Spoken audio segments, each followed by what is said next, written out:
ঠিক যে ধরনের প্রশ্ন পরীক্ষায় আসে সেই ধরনের 40টি জিকে প্রশ্ন আজকে তোমাদের জন্য নিয়ে এসেছি। এই 40টির মধ্যে যদি তুমি 30টির বেশি পারো তাহলে ভেবে নিও যে তোমার জিকে স্ট্রং রয়েছে। তাহলে চলো আর দেরি না করে শুরু করা যাক আজকের ভিডিও। তো দেখো, শব্দের যে 20 হার্জ, ঠিক আছে, শব্দের 20 হার্জের কম ফ্রিকোয়েন্সিকে কি বলা হয়? তো শব্দের যে 20 হার্জের কম ফ্রিকোয়েন্সি হলো, এখানে সঠিক উত্তর হবে অপশন ডি, ইনফ্রাসনিক বা অবশ্রাব্য শব্দ, যেটা শ্রাব্য মানে মানুষ যেটা শ্রবণযোগ্য নয় মানুষের জন্য। কেমন? মানুষের জন্য শ্রবণযোগ্য শব্দ কত? মানুষের জন্য শ্রবণযোগ্য শব্দ হচ্ছে 20 থেকে 20,000 হার্জ। মনে থাকবে, মানুষের শ্রবণযোগ্য কত শব্দ কত? 20 থেকে 20,000 হার্জ। এই শব্দটা মানুষ কিন্তু কম্পাঙ্ক মানুষ শুনতে পায়, কিন্তু এর যে বেশিও যদি হয়, এর যেমন বেশি কি রয়েছে, 20,000 হার্জের যে বেশি শব্দকে কি বলা হয়? বলা হয় আল্ট্রাসনিক। কি বলা হয়? আল্ট্রাসনিক। যেমন বাদুড় বা ডলফিনের যে তরঙ্গ, বা মেডিকেলে যে আল্ট্রাসনোগ্রাফিকের যে তরঙ্গ, পরীক্ষায় এভাবে প্রশ্ন আসতে পারে, বাদুড় বা ডলফিনের তরঙ্গকে কি বলা হয়, বা এটা কত হার্জের বেশি হতে পারে? মেডিকেল আল্ট্রাসনোগ্রাফিক, এইভাবে প্রশ্ন আসতে পারে। তো সেখানে কিন্তু 20,000 হার্জের বেশি হচ্ছে আল্ট্রাসনিক শব্দ বলা হয়। কেমন? আর যেটা তোমার 20 হার্জের কমের যদি কিছু থাকে, যদি প্রশ্ন আসে এইভাবে যে ভূমিকম্পের তরঙ্গ যেটা, সেটা কত? তো সেটা হচ্ছে কিন্তু 20 হার্জের কম ভূমিকম্পের তরঙ্গ, হাতির ডাক। মনে থাকবে। চলো নেক্সট কোশ্চেন। সম্প্রতি ভারতের যে 15তম উপরাষ্ট্রপতি নির্বাচিত হয়েছেন, সেই তিনি কে? সেই ব্যক্তিটি হচ্ছে সিপি রাধাকৃষ্ণান। অপশন ডি হয়ে যাবে এখানে সঠিক উত্তর, সিপি রাধাকৃষ্ণান। নেক্সট কোশ্চেন দেখে নাও। মানুষের শ্বাসক্রিয়ায় অক্সিজেন ও কার্বন ডাই অক্সাইডের বিনিময় কোথায় ঘটে? তো মানুষের শ্বাসক্রিয়ায় অক্সিজেন ও কার্বন ডাই অক্সাইডের বিনিময় ঘটে অ্যালভিওলাইতে। কোথায়? অ্যালভিওলাই। অপশন সি হয়ে যাবে এখানে সঠিক উত্তর। Next question. বর্তমানে এসবিআই এর চেয়ারম্যান কে? তো বর্তমানে যে এসবিআই এর চেয়ারম্যান, তিনি হচ্ছেন চাল্লা শ্রীনিবাসুলু শেট্টি। অপশন এ হয়ে যাবে সঠিক উত্তর এখানে। আর এসবিআই এর যদি বলা হয় যে এসবিআই কবে প্রতিষ্ঠিত হয়েছিল, সেখানে তুমি কি উত্তর দেবে? সেখানে উত্তর হবে 1 জুলাই। 1 জুলাই 1955 সালে। কেমন? 1 জুলাই 1955 সালে কিন্তু এসবিআই প্রতিষ্ঠিত হয়েছিল। বা যেটা এসবিআই এর আগের কি নাম ছিল, যদি তোমাকে জিজ্ঞাসা করে যে এসবিআই এর পূর্বে কি নাম ছিল, সেইখানে কিন্তু সঠিক উত্তর হবে যে imperial bank of India. Imperial bank of India প্রতিষ্ঠিত কবে হয়েছিল?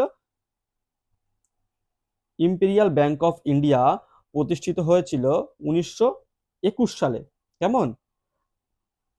আর এই imperial bank of India bank of Calcutta থেকে কিন্তু সূত্রপাত। 1806 সালে ব্যাংক অফ ক্যালকাটা, সেখান থেকে ব্যাংক অফ বেঙ্গল, তারপর ব্যাংক অফ মাদ্রাজ আর ব্যাংক অফ বোম্বে, এই তিনটে মানে প্রেসিডেন্সি ব্যাংক মিলে কিন্তু ইম্পেরিয়াল ব্যাংক গঠন করে। চলো নেক্সট কোশ্চেন দেখে নাও। ইসরো এর সদর দপ্তর কোথায়?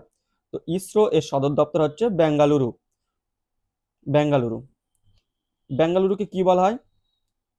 সিলিকন যে সিটি বা ভ্যালি, কাকে বলা হয়? বেঙ্গালুরুকে বলা হয়। কেমন? আর মুম্বাইকে বলা হয় কি? ভারতের প্রবেশদ্বার। কি বলা হয় মুম্বাইকে? ভারতের প্রবেশদ্বার। চলো নেক্সট কোশ্চেন দেখে নাও। জিরো বা শূন্য, জিরো বা শূন্য কে আবিষ্কার করেন? জিরো বা শূন্য আবিষ্কার করেন ভারতের এক বিশেষ ব্যক্তি বা গণিতজ্ঞ, বিশেষ এক গণিতজ্ঞ বা গণিতবিদ। তিনি হচ্ছেন আর্যভট্ট। তিনি কিন্তু, এই মহান ব্যক্তি কিন্তু শূন্য আবিষ্কার করেছিলেন, যার গুরুত্ব তোমরা জানো যে অপরিসীম। শূন্যর গুরুত্ব কিন্তু অঙ্কে অপরিসীম। সঠিক উত্তর হবে option B. Sorry, option B হয়ে যাবে সঠিক উত্তর, আর্যভট্ট। নেক্সট কোশ্চেন দেখে নাও। পৃথিবীর যমজ গ্রহ নামে পরিচিত কোনটি? তো পৃথিবীর যে যমজ গ্রহ সেটি হচ্ছে শুক্র। অপশন ডি হয়ে যাবে সঠিক উত্তর। Next question. ভারতের প্রথম আইআইটি, ভারতের প্রথম আইআইটি কোনটি? তো ভারতের প্রথম আইআইটি হচ্ছে, আইআইটির ফুল ফর্ম হচ্ছে ইন্ডিয়ান ইনস্টিটিউট অফ টেকনোলজি।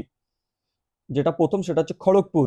তো খড়গপুর আইআইটি হচ্ছে ভারতের প্রথম আইআইটি। এটা কত সালে স্থাপিত হয়েছে?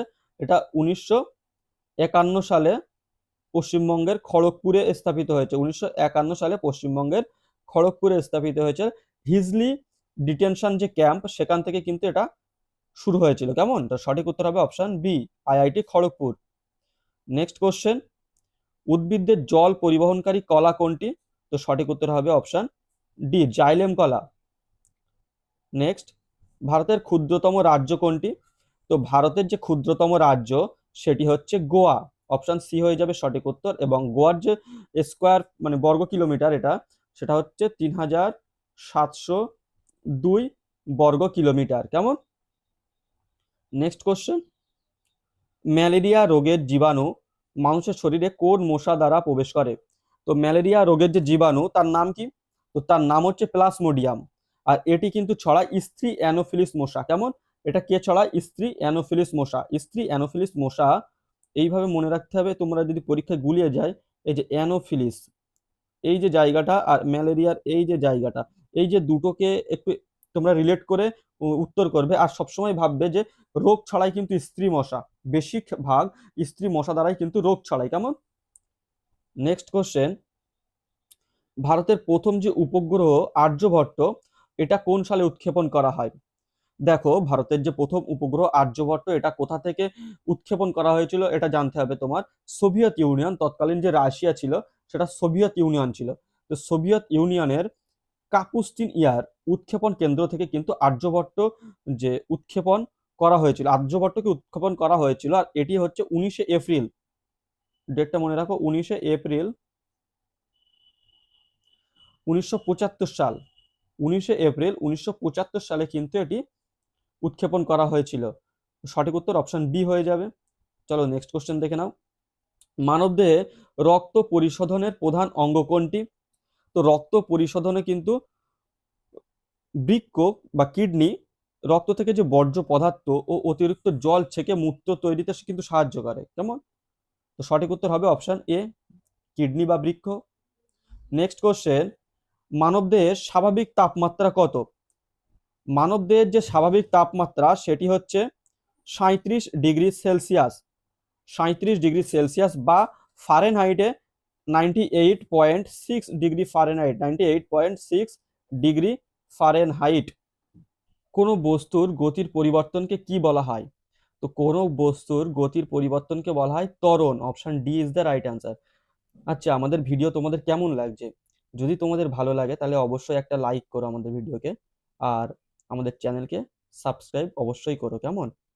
চলো নেক্সট কোশ্চেন দেখে নাও, শব্দ কোন মাধ্যমে সবচেয়ে দ্রুত চলাচল করতে পারে? শব্দ সবথেকে গতিবেগ বেশি কিন্তু কঠিন মাধ্যমে। কেমন? কঠিন মাধ্যমে শব্দ সব থেকে বেশি দ্রুত গতিতে কিন্তু যেতে পারে। সঠিক উত্তর অপশন সি। একটা কথা তোমরা শুনে রাখো, যে শব্দ একটা লোহার ঘরে, তুমি ট্রেনে যখন মানে ট্রেন অনেক দূর থেকে আসছে, তার আওয়াজ তুমি শুনতে না পেলেও তুমি পাটিতে কান রাখলে কিন্তু বুঝতে পারবে। যদি ট্রেন আসে তো তুমি কিন্তু তার আওয়াজ শুনতে পাবে, চাকার আওয়াজ।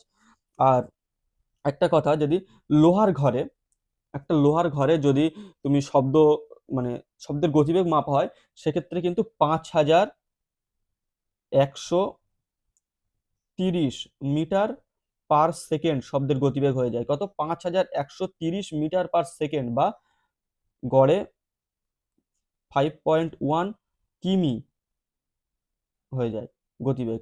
তাহলে ভাবতে পারছো 5130 মিটার পার সেকেন্ড একটা লোহার ঘরে শব্দের গতিবেগ। আর শব্দ কিন্তু একদম শূন্য মাধ্যমে শব্দ কিন্তু চলাচল করতে পারে না। যদি সেখানে এই আমরা শুনতে পাই, কারণ ধূলিকণা এটা সেটা থাকে, সেই কারণে শব্দ কিন্তু যায়। চলো নেক্সট কোশ্চেন দেখে নাও, দোগাছিয়া অরণ্য পশ্চিমবঙ্গের কোন জেলায় অবস্থিত? এই ধরনের প্রশ্ন কিন্তু সেন্ট্রাল লেভেলের জন্য খুবই গুরুত্বপূর্ণ, আর আমাদের ওয়েস্ট বেঙ্গলের জন্যও গুরুত্বপূর্ণ। তো এখানে সঠিক উত্তর হবে অপশন বি, দক্ষিণ দিনাজপুর।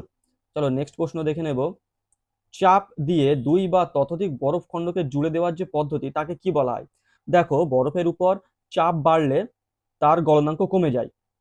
কেমন? ফলে চাপের যে জায়গায় বরফ গলে জলে পরিণত হয়। এই যে দুটো বরফের খণ্ড, এখানে আমি যদি চাপ প্রয়োগ করি এদের উপরে, তো এখানে কি হবে, এটা যে এইখানে গলনাঙ্ক সৃষ্টি হবে। কেমন? এখানে একটা জলের সৃষ্টি হবে। এবারে যদি চাপ আমি আবার ফিরিয়ে নিই, চাপটাকে তুলে নিই, তাহলে এই গলনাঙ্ক আবার পূর্বের জায়গায় ফিরে যাবে।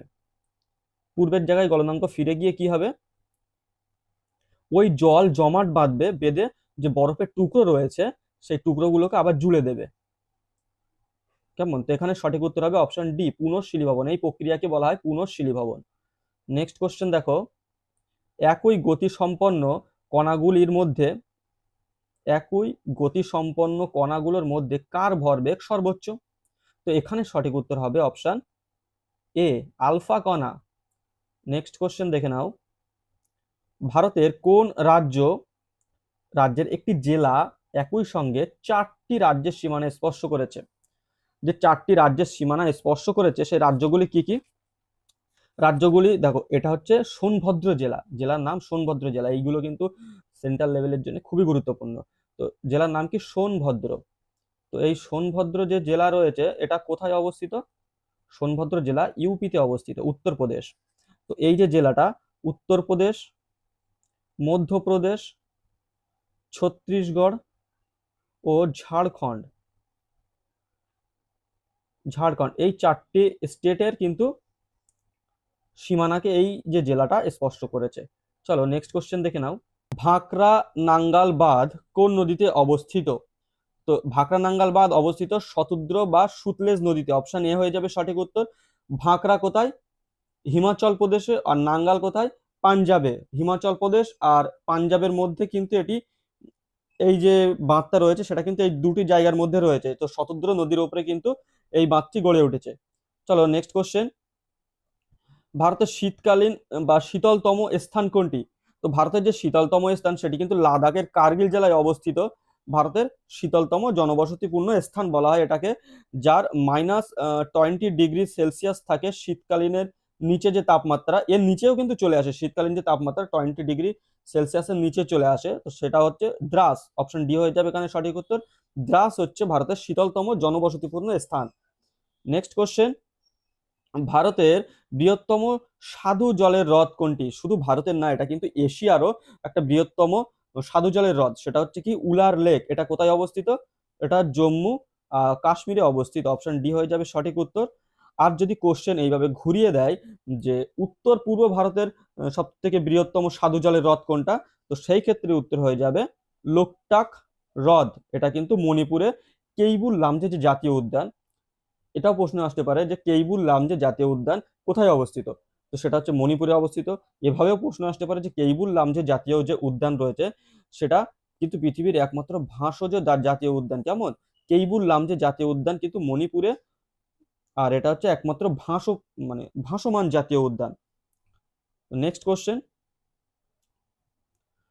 ক্ষমতা বা পাওয়ার তার এসআই একক কি?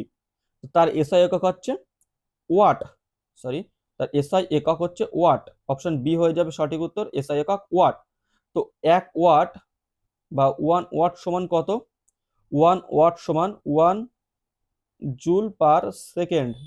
1 watt is equal to 1 watt per second, তাই 1 joule per second. Next question, উদ্ভিদের খাদ্য তৈরি যে প্রক্রিয়া তাকে কি বলা হয়? তো আমরা জানি উদ্ভিদের যে খাদ্য তৈরি হয় এটা পাতায় হয়, পাতায় যে ক্লোরোফিল থাকে ক্লোরোফিলের মাধ্যমে খাদ্য তৈরি হয়। এবং এখানে সঠিক উত্তর হবে অপশন বি, সালোক সংশ্লেষ। নেক্সট কোশ্চেন, অজান্তা গুহা কোথায় অবস্থিত? অজান্তা গুহা কোথায় অবস্থিত? তো অজান্তা যে গুহা সেটি কিন্তু মধ্যপ্রদেশ, মহারাষ্ট্রে অবস্থিত। কোথায় অবস্থিত? মহারাষ্ট্রে। অপশন ডি হয়ে যাবে সঠিক উত্তর, মহারাষ্ট্রে অজান্তা গুহা কিন্তু অবস্থিত। নেক্সট কোশ্চেন, ভারতের যে দক্ষিণতম বিন্দু সেটি কোনটি? তো ভারতের প্রশ্ন কিন্তু এখান থেকে দুই রকমের প্রশ্ন আসতে পারে। এক হচ্ছে ভারতের দক্ষিণতম বিন্দু কোনটি, আর এক আসতে পারে যে ভারতের মূল ভূখণ্ডের দক্ষিণতম বিন্দু কোনটি।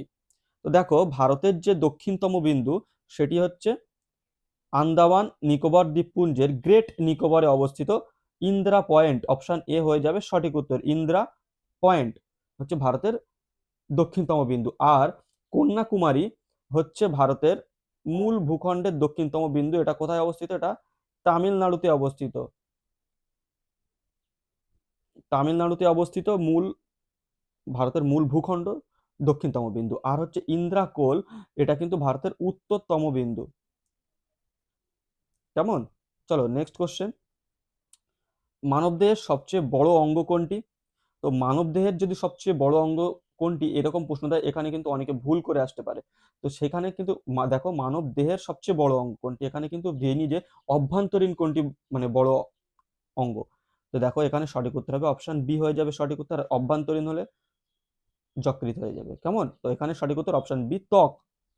নেক্সট কোশ্চেন, নিচের কোনটি ভারতের প্রবেশদ্বার নামে পরিচিত? তো ভারতের প্রবেশদ্বার নামে পরিচিত কোনটি? মুম্বাই, অপশন সি হয়ে যাবে সঠিক উত্তর, মুম্বাই হচ্ছে ভারতের প্রবেশদ্বার নামে পরিচিত। কাশ্মীর কে কি বলা হয়?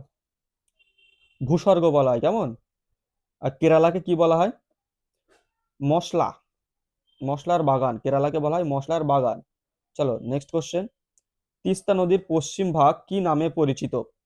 তো তিস্তা নদীর যে পশ্চিম ভাগ আর তিস্তা নদীর পূর্ব ভাগ, দুটো ভাগে ভাগ করা হয়েছে। তো একটা হচ্ছে তরাই আর একটা ডুয়ার্স। এটা মাথায় রাখতে হবে যে তরাই কাকে বলে আর ডুয়ার্স কাকে বলে। তরাই হচ্ছে স্যাঁতসেঁতে একটা ভূমি, নিচু ভূমি, আর্দ্র স্যাঁতসেঁতে একটু নিচু জলাভূমি রয়েছে তিস্তার যে পশ্চিম ভাগে, সেটি কিন্তু তরাই নামে পরিচিত। মনে রাখবে যে তিস্তার পশ্চিম ভাগ তরাই আর পূর্ব ভাগ ডুয়ার্স। তো এখানে সঠিক উত্তর হবে option C, Terai. Next question, thyroxine hormone তৈরিতে কোন মৌলটি অপরিহার্য? তো সঠিক উত্তর হবে option B, iodine. Next question, ইস্পাত নগরী কাকে বলা হয়? তো ইস্পাত নগরী হচ্ছে জামশেদপুর। জামশেদপুর বা মানে এটা জামশেদজি টাটা যে যিনি, তার দ্বারাই কিন্তু এটা এই যে নামকরণটা হয়েছে তার জন্য। আর দুর্গাপুরকে কি বলা হয়? দুর্গাপুরকে বলা হয় ভারতের রুড়। ভারতের রুড় বলা হয় কিন্তু দুর্গাপুরকে। কেমন? এটা জার্মানির যে রুড় শহর রয়েছে সেইখানকার আহ, থেকে কিন্তু দুর্গাপুরকে ভারতের রুড় বলা হয়। চলো নেক্সট কোশ্চেন দেখে নাও, ভারতের প্রথম নির্বাক চলচ্চিত্র কোনটি? তো ভারতের যে প্রথম নির্বাক চলচ্চিত্র সেটা কিন্তু অপশন সি হয়ে যাবে, রাজা হরিশ্চন্দ্র। নেক্সট কোশ্চেন, রক্তের কোন উপাদান রোগ জীবাণুর বিরুদ্ধে প্রতিরোধ গড়ে তোলে? তো রক্তের যে উপাদান জীবাণুর বিরুদ্ধে প্রতিরোধ গড়ে তোলে সেটা কিন্তু শ্বেত রক্তকণিকা। Option B is the right answer, শ্বেত রক্তকণিকা। আচ্ছা, লোহিত রক্তকণিকার গড় আয়ু পরীক্ষায় প্রশ্ন আসতে পারে যে কতদিন? তো লোহিত রক্তকণিকার গড় আয়ু কত? 120 দিন। কেমন? লোহিত রক্তকণিকার গড় আয়ু 120 দিন। নেক্সট কোশ্চেন, ভারতের নৌবাহিনীর জনককে? ভারতের যে নৌবাহিনীর জনক রয়েছে তিনি কিন্তু ছত্রপতি শিবাজী মহারাজ, ভারতের নৌবাহিনীর জনক বলা হয় এনাকে। তো সঠিক উত্তর অপশন এ হয়ে যাবে। Next question, McMahon line, McMahon যে লাইন সেটা কোথায় মানে কোন দুটি দেশের সীমানা নির্দেশ করেছে বলো তো? ম্যাকমোহন লাইন এটা কিন্তু অবস্থিত, ম্যাকমোহন লাইনটা কে নির্দেশ করেছিল? 1914 সালে সিমলা কনভেনশনের ব্রিটিশ ভারতের যে প্রতিনিধি রয়েছে স্যার হেনরি ম্যাকমোহন, নাম কি? Henry McMahon.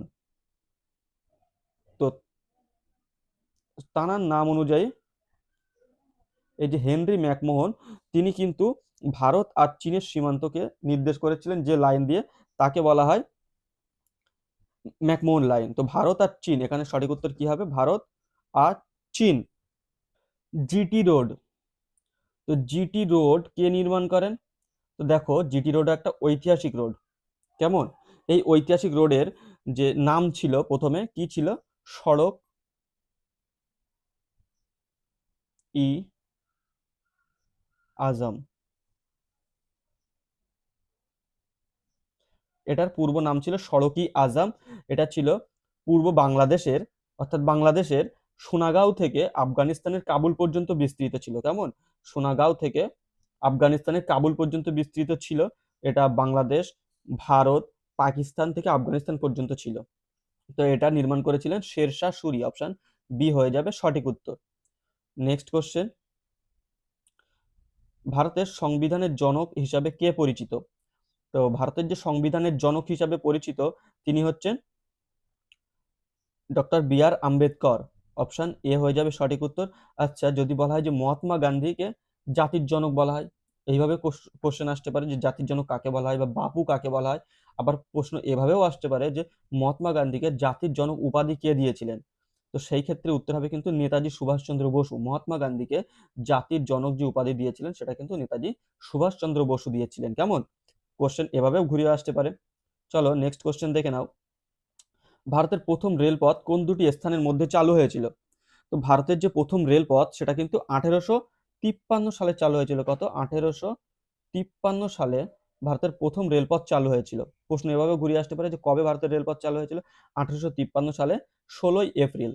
1853 সালে 16 এপ্রিল ভারতের প্রথম রেলপথ চালু হয়েছিল বেরি বন্দর থেকে থানে পর্যন্ত, অর্থাৎ মুম্বাই থেকে থানে পর্যন্ত। অপশন ডি হয়ে যাবে এখানে সঠিক উত্তর, মুম্বাই থেকে থানে। আচ্ছা, যদি এইভাবে প্রশ্ন আসে যে প্রথম সেন্ট্রাল লেভেলে কিন্তু এই ধরনের প্রশ্ন আসবে ঘুরিয়ে ঘুরিয়ে আমি যেগুলো বলছি। তো প্রথম যে যাত্রী কতজন ছিল ট্রেনে? তো যাত্রী ছিল কিন্তু 400 জন। কতজন ছিল? 400 জন। কেমন? যাত্রী ছিল কত? 400 জন। রাস্তা কত ছিল? কত কিলোমিটার রাস্তা ছিল? তো রাস্তা ছিল কিন্তু 34 কিলোমিটার। মনে থাকবে রাস্তা কত ছিল? 34 কিলোমিটার। প্রথম যাত্রী ছিল 400 জন, রাস্তা ছিল 34 কিলোমিটার। আবার প্রশ্ন আসতে পারে যে ইঞ্জিন, এর যে ইঞ্জিন ছিল সেই ইঞ্জিনের নাম কি ছিল? দেখো ইঞ্জিনের যে নাম ছিল সেটা হচ্ছে সাহিব, সুলতান ও সিন্ধু। কেমন? আজকের ক্লাসের শেষ প্রশ্ন হচ্ছে নিম্নলিখিত কোনটি ভারতের মশলার বাগান নামে পরিচিত? তো এটা তোমাদের কিন্তু হোমওয়ার্ক দেওয়া থাকলো, আমাকে কমেন্ট করে অবশ্যই উত্তরটা জানাবে যে সঠিক উত্তর কি হবে। আর যদি ক্লাসটি তোমাদের ভালো লাগে তো অবশ্যই একটা লাইক, আর আমাদের চ্যানেলটিকে সাবস্ক্রাইব কিন্তু অবশ্যই করো। কেমন? লাইক আর সাবস্ক্রাইব অবশ্যই করো। তো দেখা হবে আবার পরবর্তী ভিডিওতে। ভিডিওটা শেষ পর্যন্ত দেখার জন্য ধন্যবাদ।